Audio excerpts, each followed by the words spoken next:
ये राधा स्वामी वाले क्या कहते हैं कि हमारे गुरुजी तो वेदों और गीता से भी आगे का ज्ञान सुनाते, हमने वेद और गीता पुराणों की कोई आवश्यकता नहीं।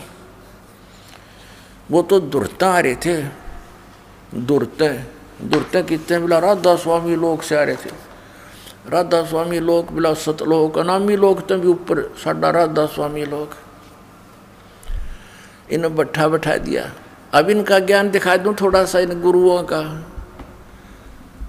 ये क्या बकवाद गढ़ा करते, ये आउट ऑफ सिलेबस नावल पढ़ा करते, और वो नावल भी ऐसे जिनका कहीं सिर पैर नहीं। ये देखिएगा पुस्तक सारवचन राधा स्वामी वार्तिक, ये कहाँ से प्रकाशित है? प्रकाशक जगदीश चंद्र सेठी सेक्रेटरी, राधा स्वामी सत्संग व्यास, डेरा बाबा जयमल सिंह, पंजाब। 1961 का छपा हुआ है। ये पहला संस्करण 1961 से शुरू किया है, हिंदी वाला। ये मुद्रक हैं लक्ष्मी ऑफसेट प्रिंटर दिल्ली से। ये 2003 में 16वां संस्कार है। अब यहाँ इसकी भूमिका में स्पष्ट किया है, इसको पढ़ो ध्यान से। ये भूमिका है, इसमें लिखा है सारवचन राधा स्वामिक वार्तिक या पुस्तक हजूर स्वामी जी महाराज के वचनों का संग्रह है। ये वचन सत्संगों तथा अन्य चर्चाओं के दौरान सत्संगियों ने नोट किए थे।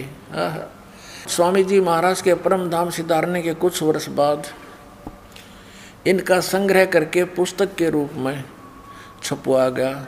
सन 1902 में बाबा जयमल सिंह जी महाराज ने सारवचन राधा स्वामी वार्तिक को पहली बार गुरमुखी लिपि में छपवाया। यानी 1902 से तो पहले लिखा जा चुका था। ये 1902 में तो गुरमुखी यानी पंजाबी भाषा में पुस्तक लिखी गई ज्यों की त्यों, और अब जो ये पुस्तक है ये पंजाबी भाषा का अनुवाद है। ये देखो पहली बार 1902 में गुरमुखी लिपि में छपवाया। प्रस्तुत पुस्तक उसी प्रथम गुरमुखी संस्करण के अनुसार है और अब इसका हिंदी संस्करण प्रकाशित किया जा रहा है। ये है। अब कौन है वो? हजूर जी महाराज। स्वामी जी महाराज का शुभ नाम शिवदयाल सिंह जी था, जिसने राधा स्वामी पंथ का जो है ना पंथ को स्टार्ट किया। तो राधा स्वामी पंथ का प्रवर्तक श्री शिवदयाल जी, आपने 25 अगस्त सन 1818 में आगरा शहर में जन्म लिया। आपके पिताजी का नाम सेठ दिलवाली सिंह जी तथा माता जी का नाम महामाया जी था। आपके पूर्वज पंजाब के रहने वाले थे तथा घर में गुरु ग्रंथ साहिब का पाठ किया जाता था।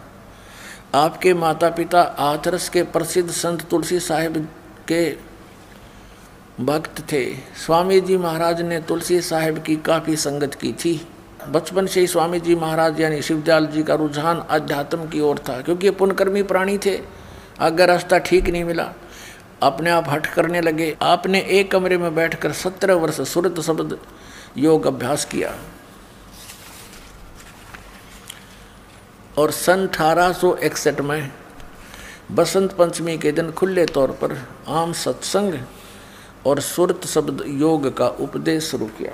अपने आत्माओं ये बातें विचार करण की है कि सन 1861 तक तो इसने स्वयं हठ योग किया। 17 वर्ष तक 18 वर्ष तक एक बंद कोठे में बैठ के। ये किसी भी संत का विधान नहीं जिनको भगवान मिला। आदरणीय धर्मदास साहिब जी, आदरणीय मुल्कदास साहिब जी ये किसान थे, और आदरणीय धर्मदास साहिब जी ये बिजनेसमैन थे, सेठ थे। आदरणीय दादू साहिब जी ये तेली का काम करते थे। आदरणीय नानक साहिब जी ये पहले नौकरी करते थे, फिर परमात्मा प्राप्ति के बाद प्रचार में लग गए थे।